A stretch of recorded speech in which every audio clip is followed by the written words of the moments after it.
വഖഫ് സ്വത്തുക്കളിൽ തൽസ്ഥിതി തുടരണമെന്ന് സുപ്രീം കോടതി. ബോർഡുകളിൽ പുതിയ നിയമനം നടത്തില്ലെന്ന് കേന്ദ്ര സർക്കാരും. ഇടക്കാല സ്റ്റേ ഇല്ലാതെ കേസ് വാദത്തിനായി മാറ്റി. കേന്ദ്രത്തിനേറ്റ തിരിച്ചടിയെന്ന് LDF. കോടതി രാജ്യത്തിന് നൽകിയ വലിയ സന്ദേശമെന്ന് കോൺഗ്രസ്.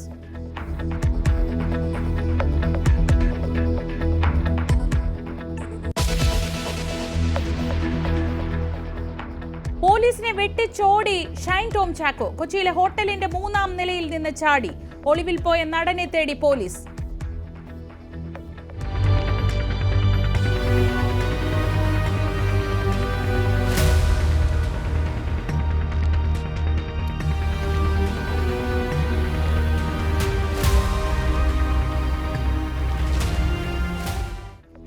തന്നോട് മോശമായി പെരുമാറിയ നടൻ ഷൈൻ ടോം ചാക്കോ എന്ന വിൻസി. സെറ്റിലെ ലഹരി ഉപയോഗം പലരും കണ്ടു.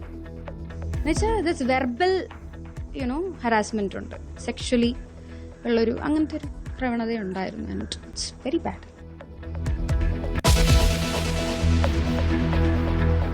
നവീൻ ബാബുവിന്റെ മരണത്തിൽ CBI അന്വേഷണമില്ല. എല്ലാ കേസും CBIക്ക് വിടാൻ സാധിക്കില്ലെന്ന് കോടതി.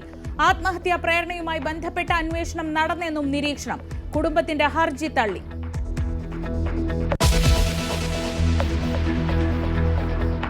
സംസ്ഥാനത്തിന്റെ സ്വപ്ന പദ്ധതി പൂവണിയുന്നു. വിഴിഞ്ഞം കമ്മീഷനിംഗ് മെയ് 2-ന്. പ്രധാനമന്ത്രി രാജ്യത്തിന് സമർപ്പിക്കും. രാജ്യത്തെ ആദ്യത്തെ ട്രാൻസ്ഷിപ്മെന്റ് കണ്ടെയ്നർ തുറമുഖം.